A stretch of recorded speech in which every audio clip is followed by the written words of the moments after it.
Bi beşdarbûna hejmarek ji kesayetên siyasî û rewşenbîr herwiha xwendekar, zanîngeha Kobanê semînerek bi rêya online li dar xist. Mijara semînerê li ser rewşa herêm tê re derbas dibe û demokratî wek çareseriyek jê re. Mîvanê semînerê profeserê navdar Slavoj Zizek bû, got li dirêjahiya saetekê li gel beşdaran nêrînên xwe parve kirin. Li gor Şervan Mislim endamê rêveberiya zanîngeha Kobanê got Slavoj Zizek yek ji feylesûfên navdar e di warê sosyolojiya de di sedsala 21 da û wan xwast got rewşenbîrên Kobanê wî nas bikin.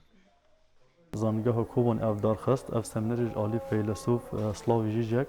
بخواد فیلسوفکی گود عالی سوسیولوژیا دا یعنی علم اجتماع دا لپیشه و بحثکه و همان دمه دا جی ناقده که مزنه یک جه فیلسوفین کو جرزن یکمین ایج سال 2021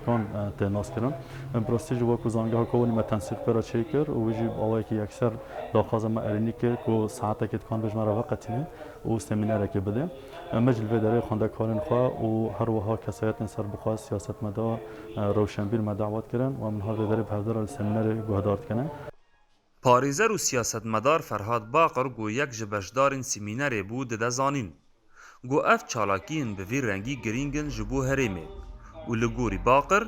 girîngiya van semîneran ew e got em nêrînên gelek aliyan nas bikin ji bo pêşxistina civaka xwe, herwiha ji bo pêşxistina rêveberiya herêmê û pêkanîna demokratê. Baqir aşkere dike got tevî pir caran ew tevlî nêrîna hin aliyan nabin lê pêwîst e ev çalakî berdewam bikin.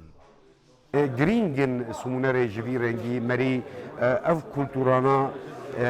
bi çi rengî cudatî di navbera wan da çi aliyatê tewaslê çine û bi taybet dî bi zanîngehê re muhatebe dike nêrînê wan bi çi rengî ne heya çi rengî me dikanibû ino rengî ku em pê difikirin rêveberiya vê welatî ew subulê û aliyatê demokrasî wekî ku ew dibêje ino heya kîjan derecê em pêk dînin heya kîjan derecê ewna nace û dikevne xizmeta civakê van nêrînana merî bi hevdira para vekê bi gada nazaran û dibe ku tevî nêrînê wî nabin di gelek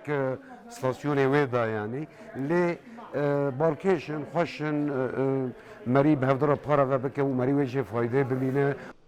Zanîngeha Kobanê dem bi dem semîneran li dar dixe